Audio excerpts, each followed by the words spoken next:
everybody. This is Steve Travesty. I am a host, producer, and staff at Revolution Radio, freedomslips.com. I have my own show called Ghosts in the Machine.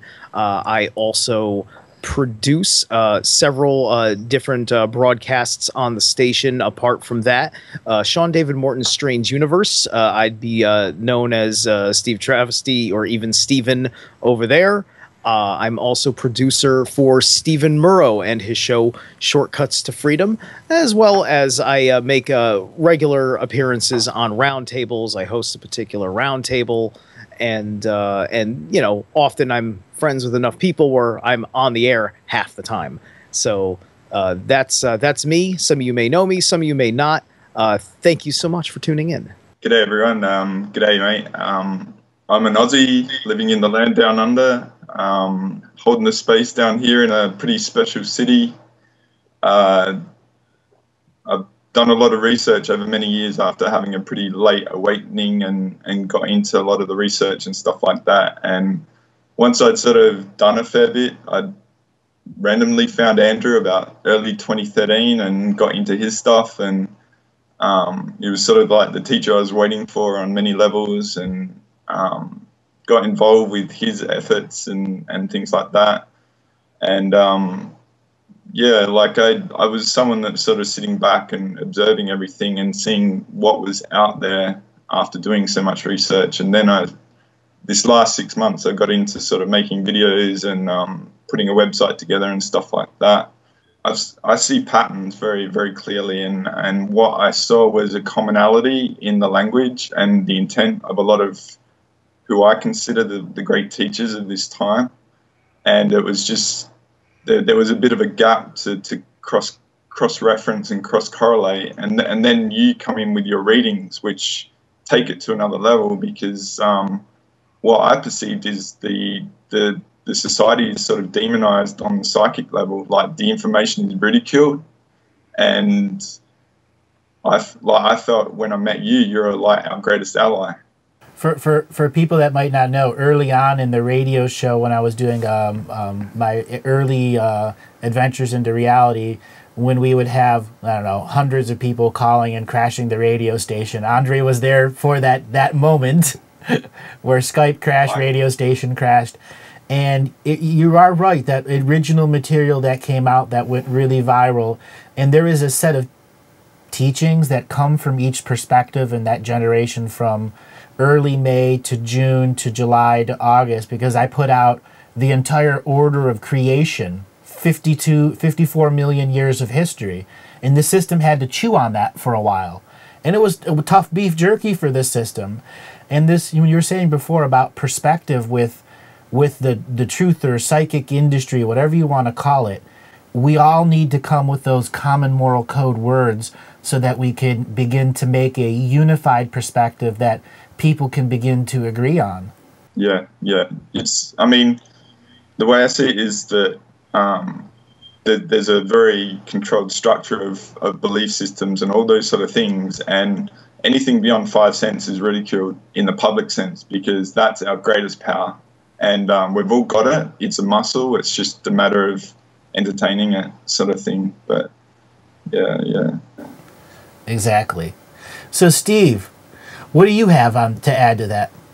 Well, that's always the most interesting thing, because, you know, I'm a kind of the person that, like, I really kind of live, you know, this walk of the truth movement, which, you know, it can be rooted in something basic for people. Like, I'm one of those guys that thinks 9/11 was an inside job, but then at the other end of the spectrum, it goes off the deep end for people. And I'm the kind of person, you know, anybody that knows me, I can talk a lot, and my mind runs a certain gambit. And one of my greatest things that I'm always in development of is perfecting the conversation, because you don't want to sit there and talk to anybody about weird esoteric stuff when you can't even get them to believe in something like a banking conspiracy off the bat. So you have to you basically have to sit there and be more and more reactive, because it's very easy for them to get shut down because of the various very insidious little programs that everybody has incepted into their psyche. I think that's if I'm still learning it, since I've been hearing it from you, but I want to say that is probably part of the parasympathetic, if I'm beginning to understand it correctly. Everything is in your sympathetic and parasympathetic side, and that's been one of our really special teachings that's come out in the DNA series.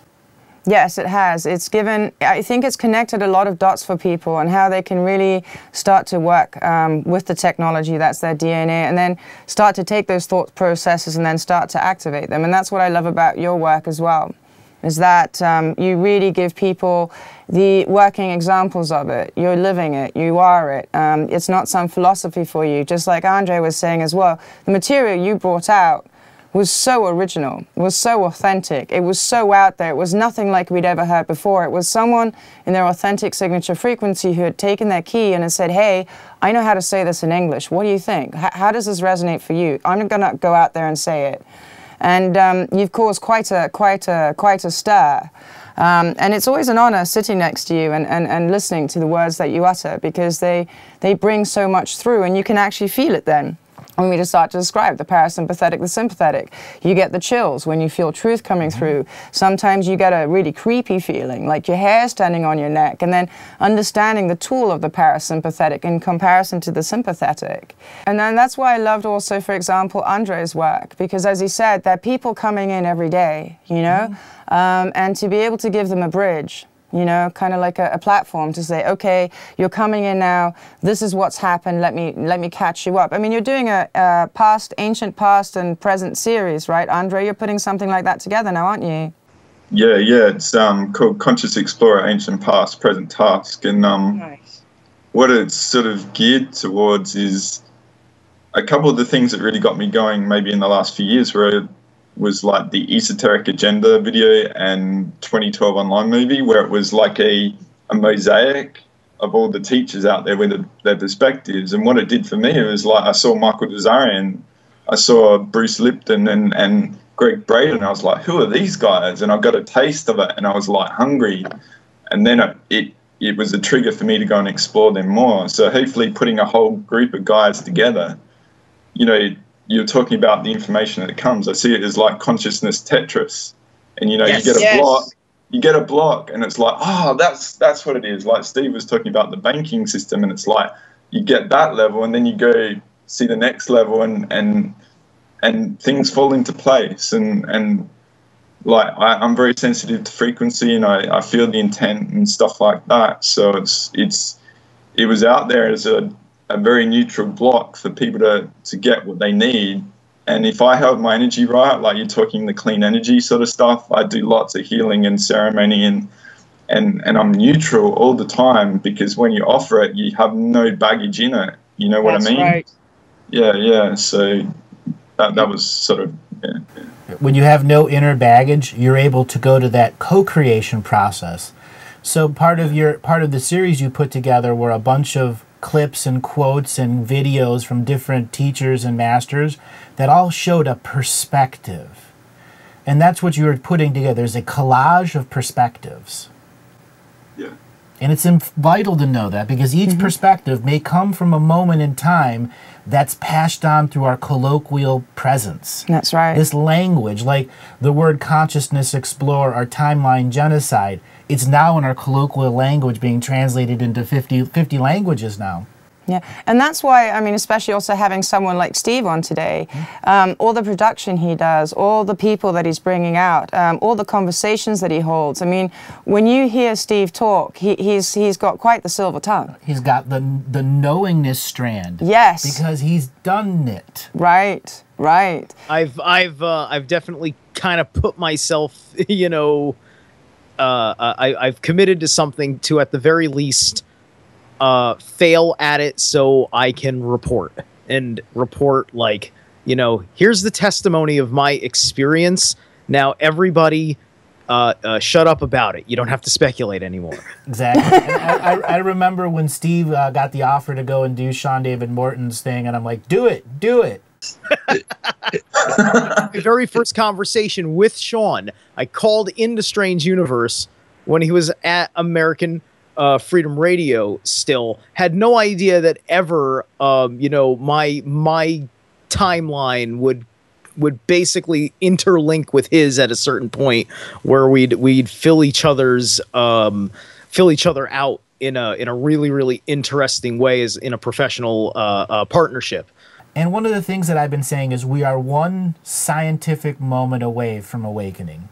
One of the things that I described before is how the atomic clock throughout the world doesn't line up.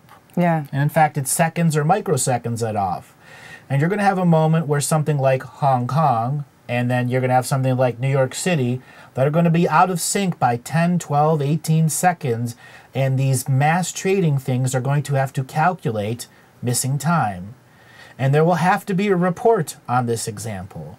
Now, we've had one previous example during the NASDAQ crash that they tried, the flash crash that they tried to go off, where everything went out of sync. And all of these simulated programs that they have running there to exchange false fiat cash for false digital fiat cash are going to run into these train wreck issues. Because we as human beings are understanding how the power of Roman numeral time is taking away from our authentic selves. Mm-hmm. That's one of the markers too for me, is if I'm listening to someone and I get really turned off, I need to see if it's me from some kind of a trigger, like Steve was talking about earlier, where they just say like conspiracy, boom, and something, my parasympathetic and my sympathetic shuts off, and then the chemical in my brain goes, eh. Yeah, exactly. Does not compute. Denial, yeah, river in Egypt. Yeah, or is it something blocking me from actually getting that information, finding an irritant, so that I won't actually then be able to fully imprint it through my soul. Irritant. I like that word. The other thing that I really, really start to watch very closely is the waves and cycles of the people bringing out their truths. So true. Have you noticed yes, that? 2008 yes. to 2010 had the first wave of fireworks. Yeah. The people that were blowing their light early. The second wave, the big boom, 2012, and then there was a pause. Mm-hmm. And all these little firecrackers went off, and no one connected. Right. 2013, we came out with a whole new expression because it was understood no one from the banking industry was going to jail, and no one ever would. Mm-hmm.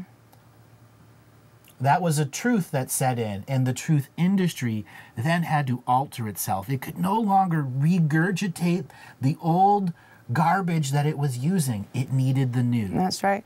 But I've also noticed, like, I mean, Steve, you especially, you know, running the stations and the programs that you do, have you noticed that a lot of these people sometimes have their cycle and then they're done?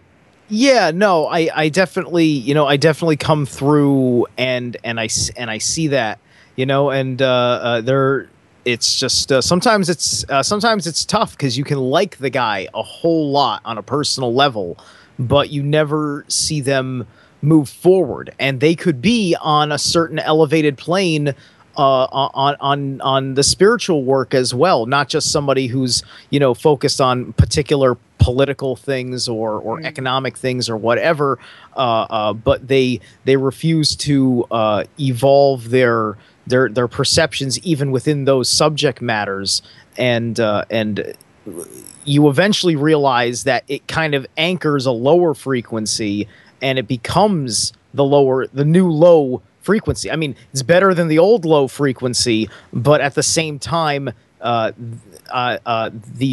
powers that be will latch on and build new negatives around it to make it even worse as they take that truth and they build more and more lies around it, because we have to know that this system is way too fluid right now, and until we've basically unlocked all of our psychic potential, if you will, and we could do things like what Andrew does, which is like, oh, is that what you say? Let me check the Akashic records. Nope. We can all do that. We have to keep reaching higher and higher. And me one of my things in life is that like I can't wait for everything to know the absolute truth of it, because of sometimes it's time to act. But when all of my paradigms are shown to me to be wrong, whether I learn it the hard way or through the natural process of research and just listening to people and using cognitive dissonance, I'm prepared for everything I believe to know to be true to be let go of. Even things that are within stuff that has so far always been true for like the last like 10 years or whatever up until this point. Exactly. Andre, the patterns that you've seen from 2008 to 2010 to 2015, what do you see in the consciousness evolution that's gone on? I see, the volume of information out there has just gone through the roof. The other thing is, like, there's a lot of teachers out there, and my attitude this year was it's shakeout year. It's shakeout year, and it's going to show a lot of truth about the individuals that are out there. Because you were talking about a lot of people, and I'm not going to name any names or anything like that. I'm just going to offer it as a pattern, is that a lot of people that have gained their status, my gut tells me they haven't done their inner work. So, like if you build a house on sand and you build layers up, it's going to crumble. So there's a lot of potentials that individuals that are out there are going to perhaps fall, and they'll do it in a public way. And that's where I went in and I did my inner work, like the shadow work and stuff, and I made my foundation solid. And I don't want to be known publicly, to be honest. Like, I'm happy doing the videos. Like, Steve loves talking. I get it bores me talking, and I'd rather allow the other people to talk. So that's where I was doing something unique, the videos. But I felt gut internally, and this is where I can feel the parallel with Steve, is that you've just got to be there as an anchor of truth wherever you are. And what I've found is I'm not, everything external is a reflection of the inner of the totality of everyone that's here now. So the key is, how do I perceive it? And it's logical what's going on. It's that shakeout sort of stuff going on. So I hope that sort of answers the question. Oh, it does, because both of you guys in your own way explain separation of densities. And this is one of the teachings I've been going on for a long, long time. When we do our inner work, we separate the density of spirit we're going to work in. We can work with more light energy, but that light energy can be super dense, so we can get a lot of creation or co-creation done. Yeah, no, I agree. I'd love to just add something more now that you've sort of said that, is that what I've found is that, if you haven't done that foundational work, you're actually vulnerable. And the more that you go into a public space, you're an avenue of picking up stuff, perhaps being chipped, etheric chipped, and having the strings pulled around you. And I actually did some work with some people last year, and we found that someone was violated on a free will sort of level. And because that violation happened, we could actually do the work for them. And it was fascinating, because that person then got attacked by the other people in the industry. And it was like, wow, this is, for me, it was a personal experience. And those people that are influenced will get shown, if that's what you know what I mean? Like, if you haven't done the work and you haven't done the healing and you're not energy hygiene conscious in all you do, you're absolutely, because you have influence over people, you're actually a target. Exactly. That's right, you're a target, and also you're unable to describe, sometimes when people have gleaned an insight and a philosophy, shall we say, they are only able to talk about it in a few ways, because they have that idea, but they've not fully incapacitated it. Like you said, they haven't got those foundation stones. They haven't built the pyramid from the foundation up, learning it piece for piece. What is this? Because you can't really talk about that randomly to people. They'll either think you mad, or they will take something in an incorrect format, and you've just given them information that they've got to perhaps an incorrect understanding of, because it was just not said in a conscious way. Because with this understanding and with this information, also, like both of you said, comes great responsibility. If we start talking about alchemical things, they're going to get all ego-based. As soon as you've got ego in this, you've lost. Absolutely. You cannot serve with ego. It's not heart-spaced. Yeah. Well, I mean, it's you know, if you haven't got that foundation, then you're driven by the ego and the status or the money, the benefits that come. Consumerism. You know, like being in that, I was in the energy of money. I mean, you told me that in my reading, like that I put out there, and it's like I understand it, because money is a very pervasive fabric in our energy field, and most people have no perception of it. And I mean, this is a spiritual thing and stuff like that, and it's very much a driver of individuals. And you know, if you haven't done that foundational work, it can be the driver, absolutely. And then people get, you know, they get the benefits of it, and they feel comfort in their life, and they get the means to do all this stuff, and it's a prop. It's a prop, and, you know, if you don't have it, you know, you suffer. So, yeah. That's right, because then when they have the money, they start to fall asleep again because it's too easy. Same conversation just the other day. That's right. All right, let's talk about money for a little bit. I frequently talk about the money curse. Well, the amount of energy that we exchange to do the truthing movement, it nowhere near compensates at the local money value. Right. It can't, because you can't value truth at this time, authentic truth. And that's why money is such a curse to us, because it takes our ability to not valuate authentic truth. You must valuate it. And everybody has like the little idiosyncrasies when it comes to money. Some people don't want to touch it. Some people are really scared of asking for a fair exchange. Some people have no problem whatsoever just going in there, bang on balls, you know, and saying, yeah, you owe me this much, and I'm going to charge you whatever it is to do this. How do you explain that? Is it from ancestral, you know, sort of like ancestral contracts? Is it the DNA body that they're in that they have those types? Is it, I mean, how would you define the different? It's a combination of all of that. First thing we look at the DNA lineage in your mother and father, their mother and father, their mother and father. They will have a residual image of their total energy exchange for value. It is almost always in the negative, unless you are someone that is at the highest levels of money exchange, or in that family layer that is reaching that hierarchical structure where your exchange for what you do in public is actually valued by the money. Yeah, because I've noticed there are some people that bring out stuff that really start to hit what we call tipping point, you know, the tipping point. Tamagotchi, for example, that was a tipping point product. And there's some that are really reaching it, and all of a sudden these guys disappear.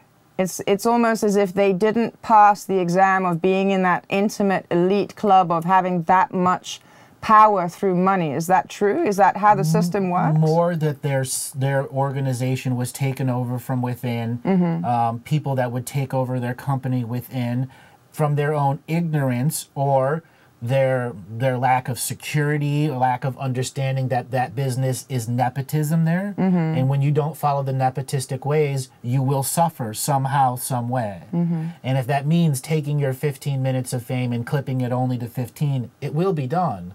Because ultimately they can reintroduce your product, who you are, and patent you, and you would never be the one presenting the product.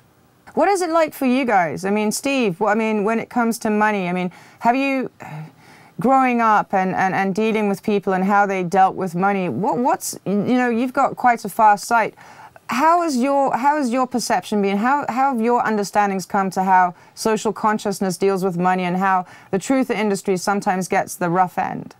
Man, well, I mean, man, when it comes, see, I think a lot of what comes with how we are, how some of us approach the financial, our view of the financial system also comes from our own personal financial situation. Like, it's real interesting because the people that get into the economic conspiracy things, by and large, they're either trying to make money because they wrote a book about economic conspiracies or something like that, or they are dirt poor and they've got nothing to lose because the system seems rigged against them, and therefore everything is based on how the system is rigged against them. And we know that it is, but at the same time, that argument doesn't matter to the person who's middle class and above, because for whatever reason, they're not getting screwed, and they're not going to bite the hand that feeds them. And that's ultimately the perspective when it comes to the economic whatever. So at the end of the day, the best thing you can do is you can try and warn them that maybe that's a bad investment, what you're doing right there. Or maybe you should have a backup plan because maybe that job is not secure. Things like that.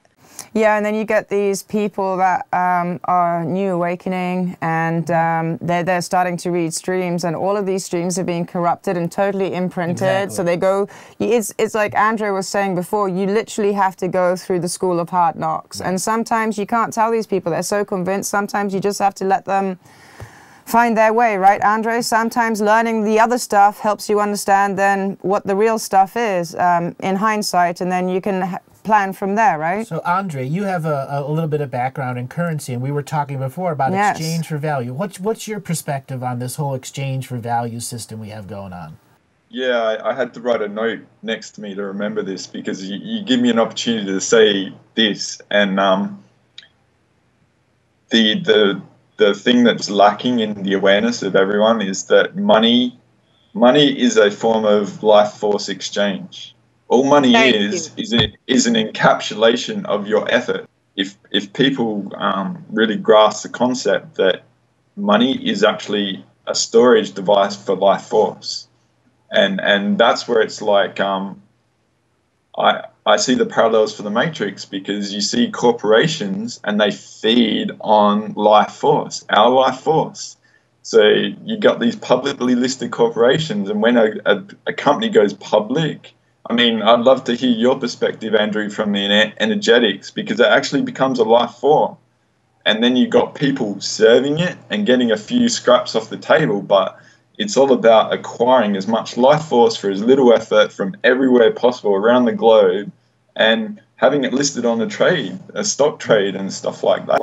And that's when you bring them down. That's when you bring them down. Spiritual capitalism. Yeah.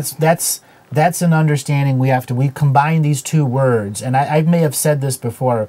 The spiritual capitalism is how our debt-based karma system is trying to make us make a debt-based system that crosses over between life and death. So the dollars that you are negative comes back the next lifetime, because the exchange for value has been taken over by a digital matrix system that is run by corporations who have now been given the power of entityship through law, which is tacit consent through all votes to do what?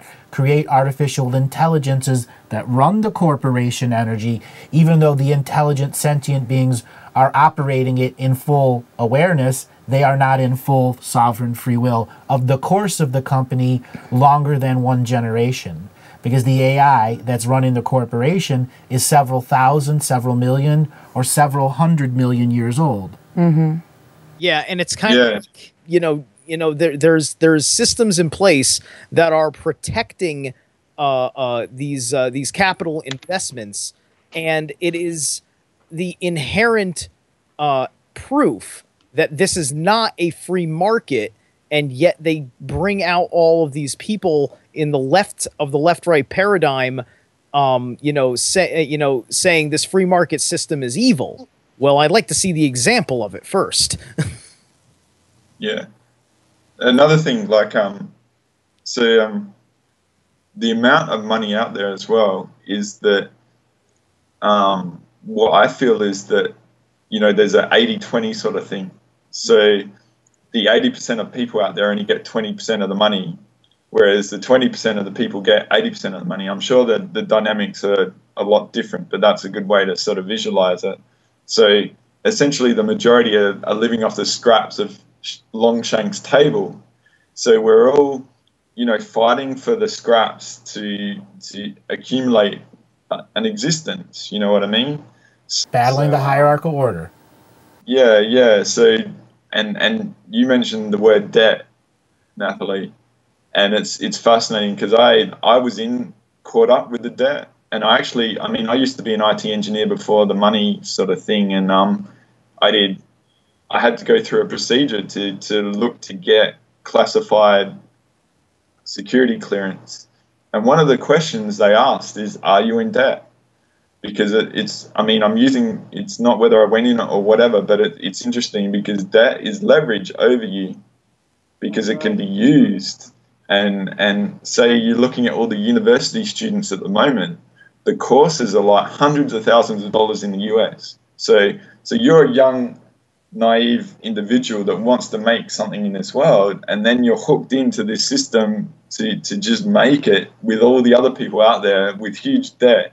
And it's like the ring through your nose to drag you along through the system. And then at some point you might have a crisis of consciousness and realize, I can't do it. It's going against my soul code or whatever. And it's not a truth in me. So they go out of it, but then there's the suffering because your needs aren't met and stuff like that, and you see these corporations do what they do and you think this guy is a good guy, but then he's obviously had a choice to be his truth or their truth or keep their lifestyle and their status, and they've gone that path. And this is where the foundational stuff is. If people have compromised in their foundation, they're vulnerable. You know what I mean? I mean, this is another metaphor, So. Yes.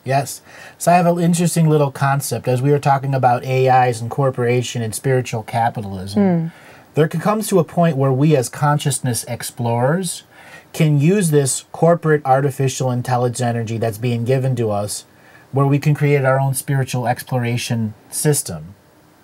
And it's a matter of hijacking that corporate energy back. And we can do it. It's a matter of these fourth dimensional minds coming up a way to use the third dimensional paper document rules so that we can share energy not dirtily. Mm-hmm. The new corporation. This reminds me of something. I'm a big fan. I had a chance to interview them on my show quite a while ago, and he must be a real busy kid because I ain't heard from him since the interview of Jordan Pierce, who is famous for doing the Spirit Science animation series on YouTube. And one of his episodes, for anybody who's seen it, I don't know it off the top of my head exactly, but he actually had a plan for a system, and he did a demonstration of it using his animation product, which showed humanity, and then the evil corporation thing, and then showing how that system and how that worked, and then showing I remember seeing that. Yes, showing the siphon system that was meant to tap into basically one of the little pipes that was siphoning off, and then feeding it into a new system that was interconnected to humanity. And then it was designed to slowly drain away at basically the corporation until the corporation just died. Yeah, because the teaching there is so eloquent. It's like you cannot break the system. The system is stood here. What you need to do is create your own system, make your own way of living. Just the people become together and they have their own choices, their own ways. They create their own understandings. They create their own way of doing business. And I think that's how we can literally, as you said, Steve, starve the system. Yeah. I've actually perceived it, and I mean, Andrew, your awareness is, you know this, right?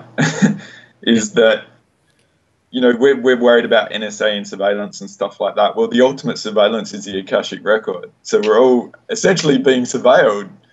And it goes down to your emotional state, and you can get busted fighting in an elevator. It's in the archive. I mean, it's in the Akashic records. So the thing is, the way I've operated for a long time since knowing you is that trusting that everything I ever go through is in the archive for some future reference of who I am. If I want to be recorded, if I need that surveillance, is that I live in honor, and I live in honor for the effort of another human being, and I exchange energy where there's value for me.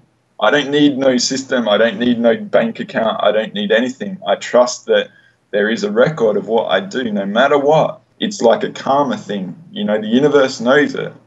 Just because our fellow man doesn't have the sense to tap into it, or, you know, it's not perceived that anyone gets it, so my ego isn't boosted. I trust that what the people that need to know will know. And this is a fascinating thing, because if you actually consciously choose that, see what comes at you, because you get rewarded. I mean, this is what you've suggested. If you actually live in that, you have to be the change, and you have to give the universe an option to work with you. And when you do, right. You know what I mean? You have to be proactive. You have to do it. And then, but you have to trust your value and you're worthy of it coming back. You have to have that self-worth, you know, cleared. You know what I mean? And once you get there, we don't need no system. We just have to have honorable, authentic people. And you're a shaman, so you perceive this person is honorable. You know what I mean? Like, so that whole paradigm is just moved across. We don't need it anymore. Creating the common moral code in the colloquial language of the now is the task and challenge of the people of the present. Because the colloquial language of the now is all language that's on this world combined into one, is unity. Mm-hmm. That's how far away unity consciousness is amongst us, is literally the common moral code that is expressed through the use of all language that's here. Whether it's the Chinese symbology, pictography, combined with English and German, that it creates that unity frequency of a common moral code. And the contract revocations that came up within 2013 were an attempt to show how common or how uncommon moral codes are amongst human beings at the spiritual level in awareness of spiritual debt. That's quite something to look at. And you know how Andre was also beautifully putting it. I've noticed that, and I've seen a lot of people, you know, especially growing up in Hong Kong, everybody has a dream. And I've noticed that when you've, like Andre said, have made the effort and you've done the work, you could be pitching something to someone in a cafe, and there just happens to be someone sitting next door that's an investment banker that just heard this, and it's like, bloody hell, this is brilliant. Brilliant. We want to sit down and talk to you. Boom, it's right there. That is the great work. That is great mystery. That's right. Randomness and synchronicity. Yes. And you gotta set it up though. Like you said, you have to though make the steps. You've got to set it up so that great mystery can entangle with you, so that you can live in honor and have that exchange. Indeed. Because when it happens, it's like a massive, I mean, it's a boost. You get nourished on another level. Nourished. And I love That's that. right. Nourished on a level that money can't buy. Exactly. It's only the true exchange of energy. Yes. I call it soul nourishment, because when things fit together, you just get a boost, and you just like, you know, it's like an activation or whatever. But when you see the magic work, and there's so much potential. That's all I'm sort of saying, is like, you look at how many people in this world actually operate like that. Not many, but that's cool, because it's like, it's potential. You imagine if 1,000 or 100,000 or a few million people decide to operate like that, it gives a reference for other people to follow. And it's courageous. It's the time is now to live your truth. And I mean, I've felt a long time, like, I mean, we had a chat about last year and stuff, and I felt like this is a time we'll look back on right now. Yeah, it's like right now is the time. And I said that's the skill. Yeah. The other end of the equation is the cost of everything, and depending on the cost is what influences it, because it's not just how much money you're bringing in, but it's also what you choose to give your money to, but there's also the issue that some things you don't have a choice in. You know, there's a certain degree of force, at least it's a force when you do it alone, to giving like government money, you know, like it's taxes, it's fines, it's tickets, and it's the you know, if you're starting a business, it's all the fees for getting your business going and running it on a regular basis, and all these different costs that factor in, and all of that affects your bottom line. And now you don't have the disposable income as we use it. Well, it's also understanding the current, like you were saying, the cycles that are there. But we have a concept in our human money when we're investing for the future, but money is an exchange of the now. And there's going to come a point in time where money will be perceived for what it is, worthless paper that was taken over and hijacked by digital document, which is all energy, light photonic energy. Mm-hmm. This is a thing about money, because while it's the universal source of exchange at the moment, there's a tax to it. I mean, the interest rates are all going down, okay, but there's a very small fraction that someone gets from everything that's out there. Every trade. That's the key. That's the hook. That's the artificial thing. And I mean, you talk about sacred geometry and on all the money, the symbols and all that. I mean, on a subconscious energetic level, because you give yourself to it. Tacit consent. It's an avenue to get through to you. And this is one thing I actually want to speak to you now that we're talking about this, is that the victim state. Oh, yes.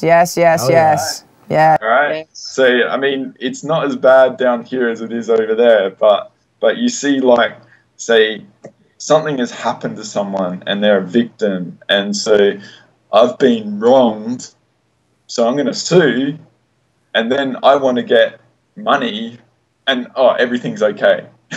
Victim, tyrant, victim, tyrant. Those two go together, each side. Those is instant gratification. That's what the system is going. If you're a victim or a tyrant, there's a way for instant gratification. They become victims, and then through being a victim, they become a tyrant, and they sue, and then when it doesn't work out, they're the victim again, and we're caught in that cycle, are we not? Yep. And then I get money, and then I'm happy. You're no longer a pathological cycle, exactly. You're back to being balanced, bro. Drama. Oh, money. Okay, I'm good. Yeah. But this is the thing I want to sort of put across, Andrew, is with you, because you're very perceptive on the energetics, is that when you entertain the victim state and you allow money to be the avenue of relief from that, it's actually a Trojan horse energetically. And it's an avenue of psychic attack. Correct. You know, it compromises you energetically on such a level, because you've allowed your guard down, because your emotions are your defense, and you've given your power away to the system, so it milks you, and then you are a tool. You know what I mean? And you had a Trojan horse built beautifully for you, and you didn't take it. Remember, you walked away from those people. When we made all those changes, he walked away. Walked away. Well, all that money, everything that happened, he walked away. He's like, I'm not going to do this. I'm not going to get trapped by the money. We will survive. We will create this. And we did. We did. Look where we are now. And not 1 cent that is owed to him that was taken has been paid back. Not one. And is he chasing for it? No. Because either these people will have honor and ethics and repay what is not theirs, or they will just, you know, handle the karmic debt of that. But he didn't want to take anything on that. He wanted to stay sacred neutral. This has happened. We go forward now. Exactly what you were just talking about. So that was fantastic, Andre. That was just so well said. You don't feed it. You know what I mean? Right. Like Andrew knows what happens to me. I got absolutely beaten up by a greedy girl, you know. And I could have got hooked into the They're greedy boys too, trust me. but it's like I actually chose to walk away from the money and go bankrupt and have a really hard 3 years. But what happened was, by living on $10 a day and having to live in meditation a day, I taught myself sacred neutral, because I had to live in it. It was my sanctuary, and all it did was strengthen my psychic muscles. Yeah. And that hard road made me very strong and foundational. And I don't want to be public, because there's a lot of cost related to it. But it's like the Roman general that saw Rome burning, that was on his farm. It's time for those generals to come out and bring back control. You know what I mean? Rame's gone a bit crazy. Time for the masters to come out of the mountains again. The adepts to come out of the caves. That's right. Yes.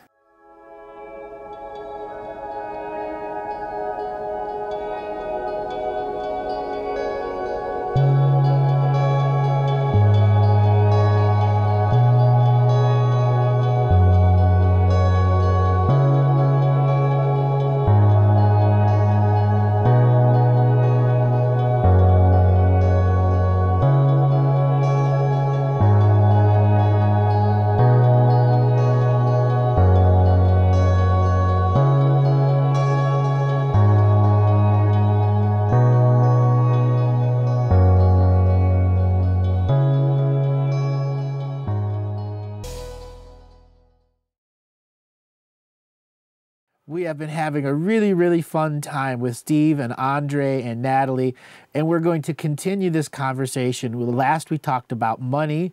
Now I want to talk about comedy in general, how it is a healing force and how it can be redirected to those fear porn places so that we can use comedy for what it's meant to be. I remember you were telling me when you were, you know, really looking out there and seeing all that there was, indeed the contrast aspects, and how you then took those things and made them into stories and made them into really, really comical stories. Yes. So that you as a being could find the lightheartedness again after all that you'd borne witness to far too soon, really, for one skin suit to encapsule in its whole form. And I read some of those stories, and they're just funny as heck, you know? They are so funny. I use the spiritual power of comedy and alchemy as a single form of reference so I could transform everything that I had witnessed in the Akashic Record into a comical form. I had created a story where the bad guys had won, and now they must hold the system up. And what was making the system fail was their own nepotism, their own self-destruction, and how the good guys did their sitting bull routine and waited for the system that they created to fall apart upon itself, in which they seized forward in action. And this is where I brought dark comedy, the lowliest expressions of the dark, getting to the highest and beating the most mindful of beings out there. And you also healed yourself by doing all those haunted houses and scaring the crap out of people as well. That too.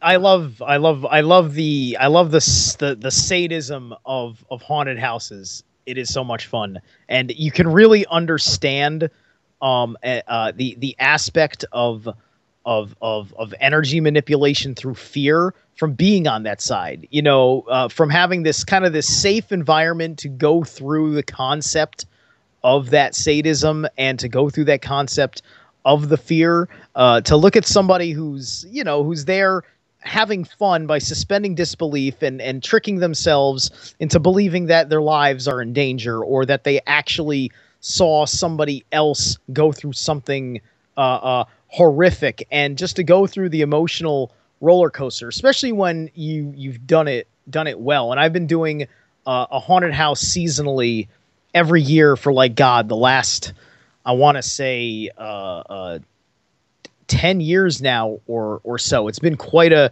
while, and they really love me there because I'm very, very good at what I do, especially because I can be very, very loud, and I've got this, and when my hair is down, I'm just like this moppy kind of monster that just jumps around a corner, and I don't need a wig kind of thing, and it's really cool. And I've done all these cool different roles, from being like a doctor to being a bit roles, character parts. Yep. A demonic monk, the year I got to play a werewolf, that was like the apex. I was like, my God, I finally got to be a werewolf in this damn. Yeah, so you graduated. You graduated. Exactly. Yeah. And I love wolf again because we stopped doing outside events. I'd love to share an experience I had with Andrew in one conversation, and this was not public one, but I'll share it, okay?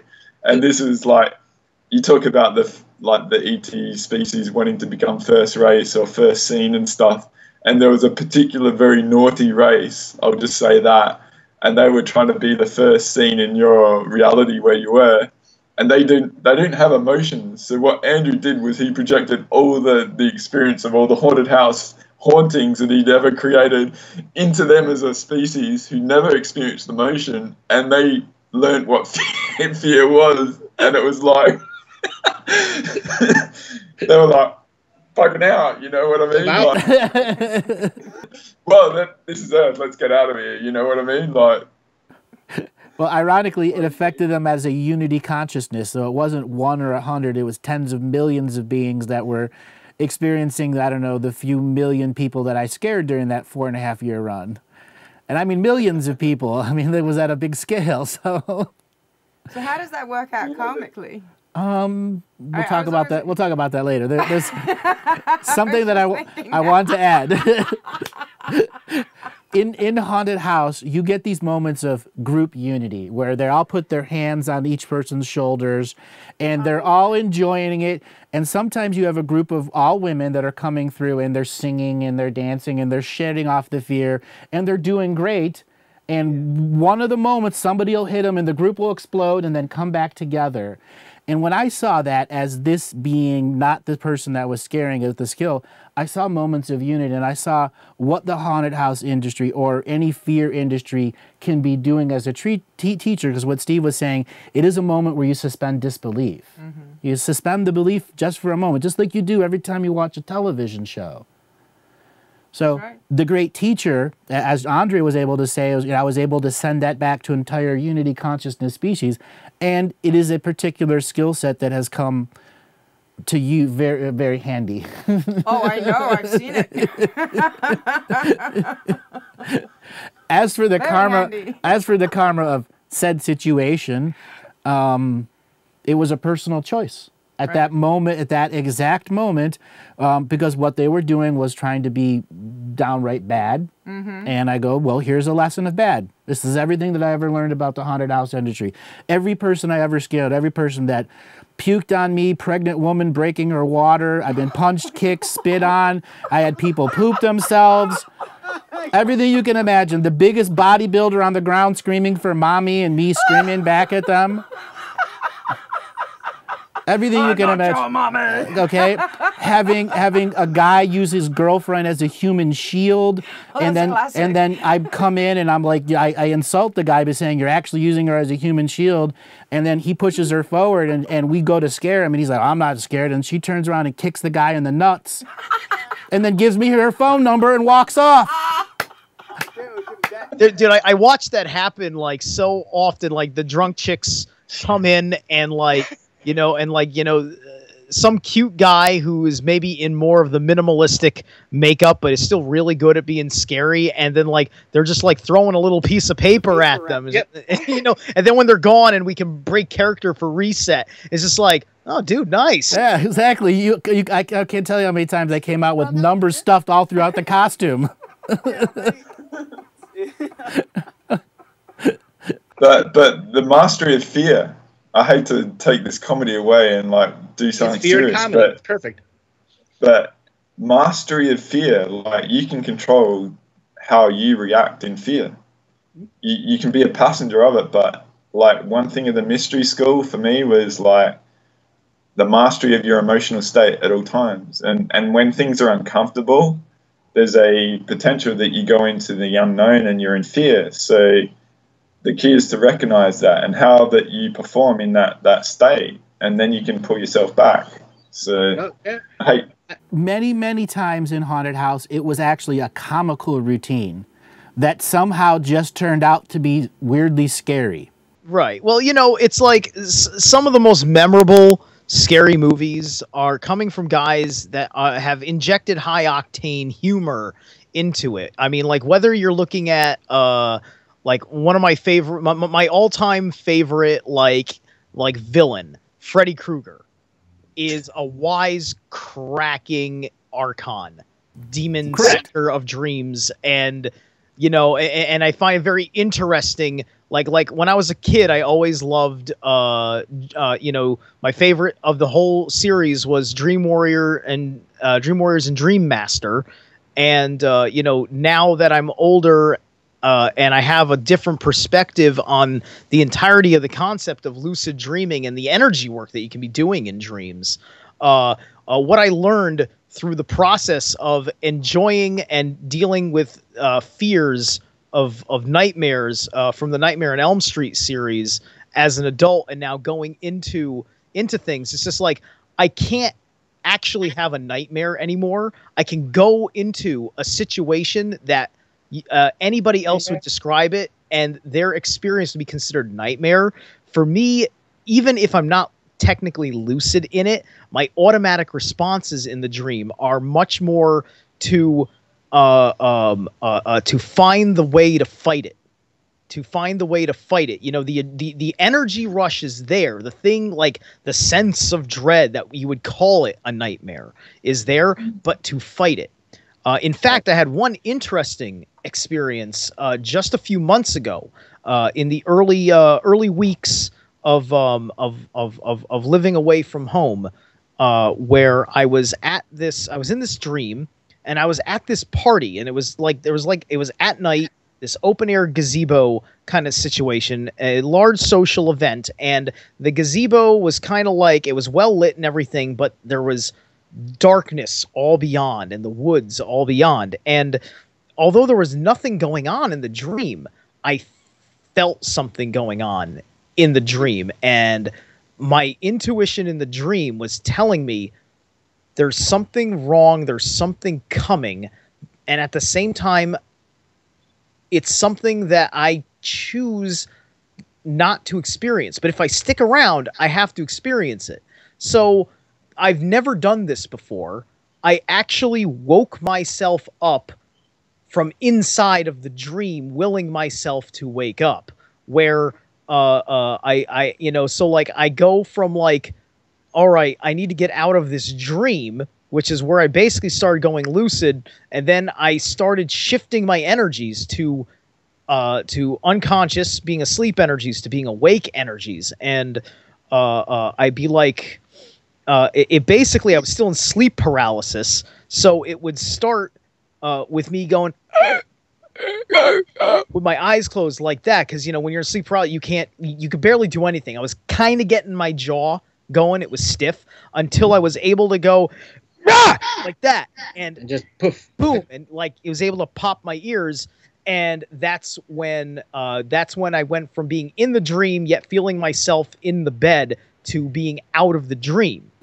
That is known as reeling your consciousness back in. There you was a corded consciousness, and what was going on is your intuition knew that the destination your dreaming body was going to was a tainted place. And you got in and you made a course correction, and you returned back to home so that you didn't connect to that negative space. And this is a huge teaching. This is a huge teaching. Why? Because what Steve is explaining from his own knowledge and understanding and experience in the streams he's emanating through relaying this is that he has discovered the knowingness that he is always in full control. That he is a multidimensional, multifunctional being. It's ingrained in him now as a knowingness. So even in the dream time, that knowingness is still apparent. So conscious application, even in dreaming time, with the knowingness of all the information and experiences that he has gleaned through these years. Exactly. And that's huge. Huge. And the teaching from the haunted house part of it is, don't be afraid. Fight it. Yeah, how many times have you seen people in the haunted house that can just come through and laugh the whole time through? Yeah. Exactly. Absolutely. And there's an actual choice. There's an actual choice. Punch us in the face. We're all really nice people when we're out of character. We promise. Yeah, exactly. We don't bite. But Andre is right. There is a choice. Choice. Exactly. Like, don't be a passenger to your emotions. Realize what's going on and master it and explore it. Don't suppress it, but realize what's going on. Observe the conscious application. That's why I teach so many people about becoming the grandmaster of the obvious for yourself. If you can challenge yourself to, once a day to go 15 minutes, what are the 1,000 most obvious things in my surroundings? So that you can get to the most detailed way of identifying and naming whatever's in your visual acuity range. So when you are in the dream world, you can instantly go, I see that, see that, name that, pattern recognition, you're removed. That's how that skill of conscious application sacred of the now transfers directly over into our lucid dreaming process, as well as learning to use a compass and an astrolabe that gives you north, south, east, west, and location on a three-dimensional globe of where you are in Earth's realm, including the dream realms. That's right. And then coming to the practicalities of it, I can see that Steve's really looked into this dreaming, lucid dreaming. It was something that he really wanted to explore. It's one of his keys. It's one of his keys that he's sharing with us, all of us. And to first of all understand the true mechanics of being consciously awake, what the body does, because sometimes people don't understand that the body actually goes into what we know as sleep paralysis. So even if they've pulled themselves physically back, they haven't understood the sympathetic, parasympathetic understanding of how this all works, and how you still have to then, at some time point, as the consciousness is back in the body, activate the synapses. Brain, wake up, I'm back. We've pressed on. We need to function on this technology. I've put the on switch back on. And the resistance to that, if you don't know. New layers to that. When you are corded and you're dreaming, in the example that he was in, and you're reeling the cord back, in, the I am presence is still in the dreaming body, which is in your intestinal tract. That's where it's stored. So when you went, and you all of a sudden, you let your I am presence let go of the intestinal tract, went through the heart, downloaded whatever information was needed to be done, and went into the brain. And at that moment, you began to have jaw power and be able to make the noise so that the entire I am presence was here now in this moment in no time. And that's so important. It's important to understand the spiritual aspect of it, the I am presence aspect of it, but the other really important part is to understand the mechanics. Right. You can be as spiritually gifted as you want. That if you don't get the mechanics, understand the mechanics, you don't really have the full picture. You cannot integrate, and that's the split again: spirit and science. Right. Spirit and science. That's the classic split. There you go. You know, and again, it's coming back and again. How clever was that? Exactly. Same thing, but the mechanics will keep the fear away. You know, I've heard you a lot in say the documentaries I've been doing. The last 3 were about the intestinal tract, basically. And I've heard you a lot talk about how much life force it takes to be able to do that. When you have it in your body, your skin suit, to be able to do that mastery of the dream state. Steve's just given us an example. So how much energy in his life force would that have taken, and would he need as reserves to be able to operate that way, for an example? In that example, he had to draw on his inner resources because he was at a moment where he was disconnected from his home in a new place that he was sleeping. And if he did not call that conscious application of the moment back, he would have lost 20 years of energy from that one fatal mistake of going to a dream world that he shouldn't have gone to. What it did cost him was what it took to say, I made a mistake in this personal judgment of being this sovereign expression when there was no remedy in that particular court scenario. It took that amount of time for him to go through. So the recovering of that energy gave him that barrier, even though he was still in unawareness, to go through the lesson that was coming there. It was a conscious choice. Now, when we dream and we go to have out-of-body experiences, it does cost a tremendous amount of energy. If your body is acidic, it costs 10 times the amount of energy. And then when you're acidic body and acidic gut, you're not going to remember the vast majority of it. So there are people that can have 8 or 10 very powerful dreams a year. And if all of those are not downloaded, you are wasting that energy every time. This is why I say it costs so much to get something that actually has memory to it. Without the memory, what is the dream experience? And that's why I think it's so important that Andre's bringing that out yet again and explaining in the format and fashion that he does as well, is that when you've understood what mucus is and how it can store things, what acidity does, and when you look at it from a frequency perspective, exactly, frequency's perspective, and then the mechanics of this frequencies perspective, which is all of that old stuff stuck in your intestines, and that's your doorway. That's your doorway out there. What do you have to go through when you go out and when you come back, and how does that affect the conscious streams of information that you are endeavoring to integrate into this I am presence, this DNA technology, so this I am presence can be fully once again realized? Well, it starts with understanding that the mucus layer in your intestinal tract is what is the medium for psychic energy that's coming from your food or your dreaming body to be translated to your cellular memory. That is how we can remember a dream long term. So when you have a dream that you've remembered since a kid, it's because it's in your long-term memory, in your cellular memory. So when a dreaming body is out and it comes back in, it goes into the intestinal tract and spreads between the large intestine and the small intestine, and it doesn't trigger anything other than the body to be aware that the I am presence is going to make a choice, either to stay in the body and resolve left brain, right brain dreams. This is where we have those talky dreams. This is where we have makes no sense dreams. And that's the subconscious parasympathetic working out its issues. This is where entities often feed in that transitional moment. For people that have been in sleep paralysis and have been in there what seems like hours, this is a being that's actually using the mechanics of you coming back into your body to feed on the most amount of fear. When we understand the mechanics of a clear intestinal tract and the dreaming body comes in, that entity has no space. It has no anchorage, right? Has because no it needs anchorage. To be a frequency specific. It needs a coordinate. Exactly. It needs a coordinate so that it can then and join the mucus, and entangle with that and the coordinate. mucus with all of its data No is a coordinate, no anchor. Exactly. The mucus also, hold on, the mucus is also enhanced by bile from our gallbladder. Gallbladder is the commanding general of the body.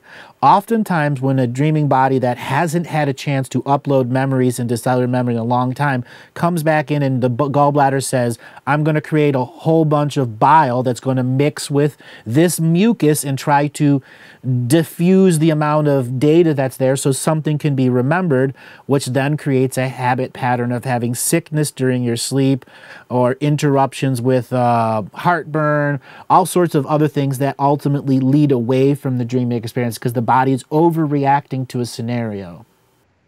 Yeah. So Steve was able to actually consciously remember the whole process as well. So he uploaded the whole thing. Yeah. So it went into the cellular memory. So yeah, it's a great. I've got a lot of talents that I'm retaining in dreams because, I've become much more comfortable and accustomed and adjusted to the dream state. Because I enjoy the dream state so much, the way it feels and the way I perceive it. There's a certain resonance that is remembered, and because it's remembered, it's helping me get those lucidities up, so that way I can do things. I remember I was in a dream where I had these government agent types chasing me, and then as I was running, I thought for a second, well, hold on a second, if I just go like this, I can just fly, and they're not going to be able to follow me at that point. So I start, flapping my wings and getting energies, and then I just started levitating off the ground. I got some serious altitude, and that just ended the chase. And I was just like, program couldn't affect you anymore. Right, exactly. So little things like that, they pop up. They worm patches, like with the computer against the worm, you put a worm patch on it. Exactly. Right. So I got two things I wanted to ask the group in the dream topic. I would like to hear a little bit about dream catcher technology, and also I would like to know, related to the dream that I woke up from, one of the features of the dream was all the other people I saw in the dream, all the different party goers, including myself. We all had. And it's quite funny because these guys are here with me. They all had a little mini dragon, almost like a dragon spirit to each of them, and each one had different colors. And these were real dragons, wings, breathing fire, can fly, etc., etc. And everybody everybody had one, and that was one of the characteristics of that dream. So Take a those break, two talk things. about it. I've got a good answer that you're gonna like. Well, a while back I did the dragons webinar 1 and 2, and I explained that dragons are the elemental creation, a sovereign creation that the planet Earth is made of her own being.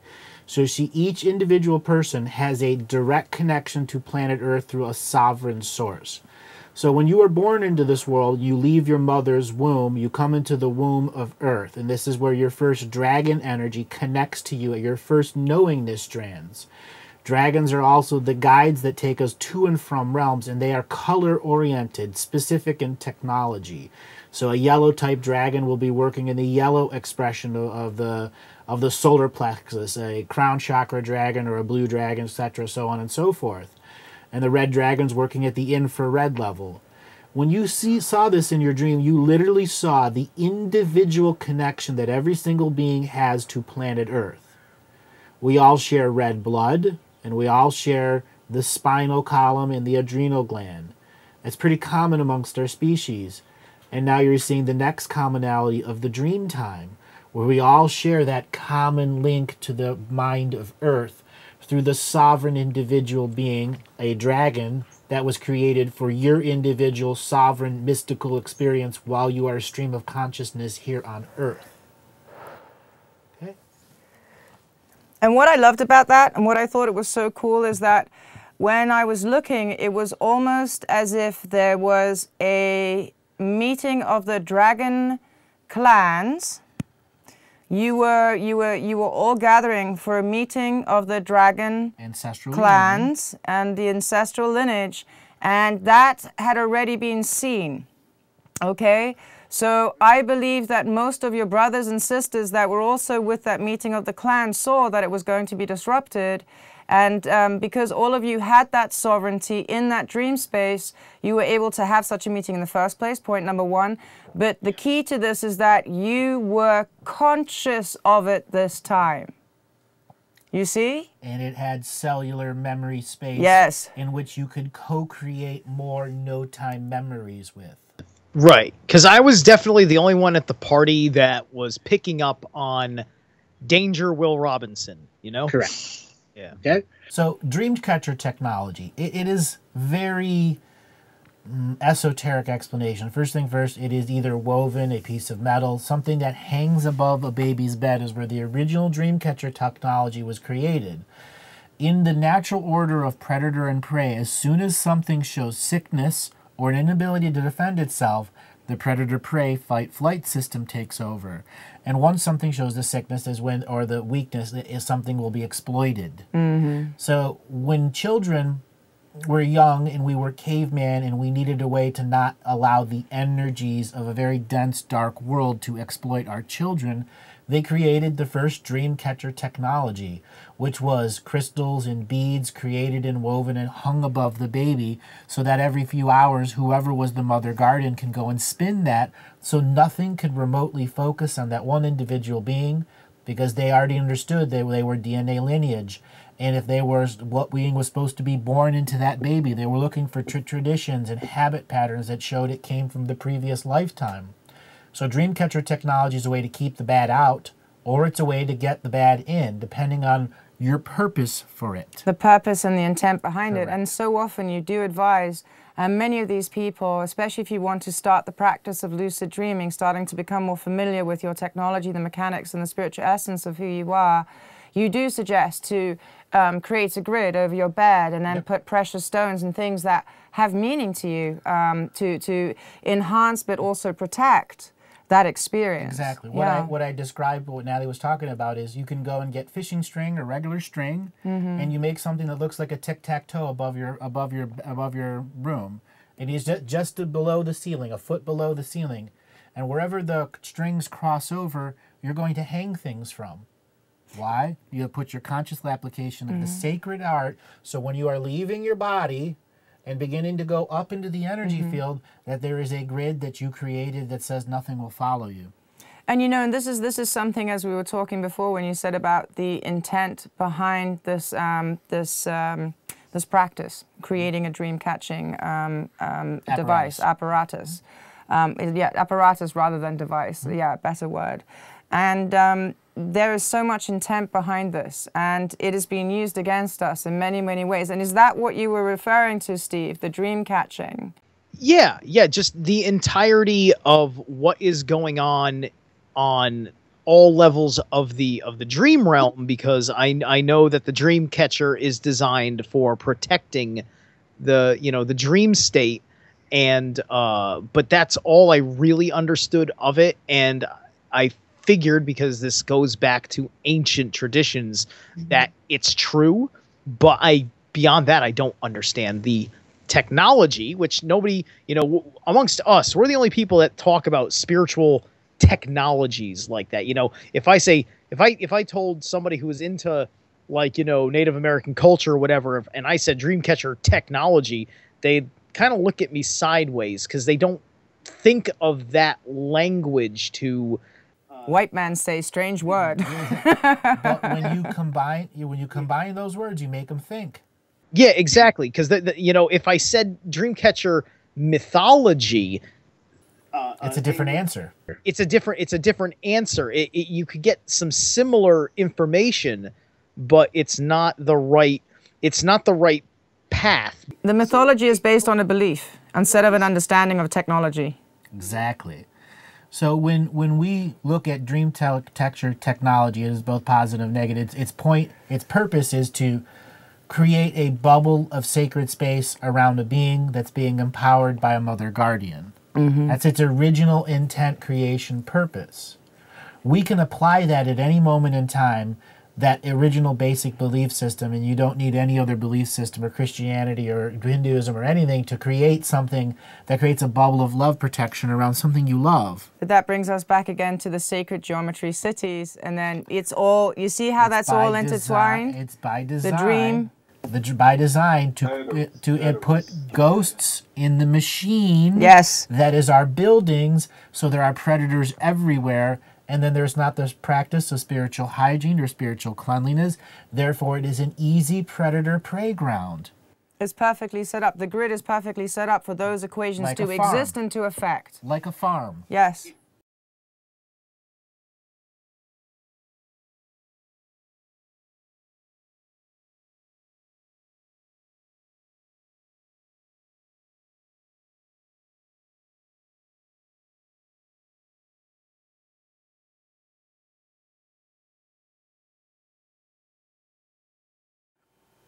Perspective, what we can take where hindsight can be immediately applied in the now. Mm-hmm. Okay, and that's one of the things that I try to help people understand, is how to use immediate hindsight. As an example, like when we first started this conversation, some time ago, I had an understanding of where we were going to go because I had a hindsight from my perspective of what the show would turn out to be. Mm-hmm.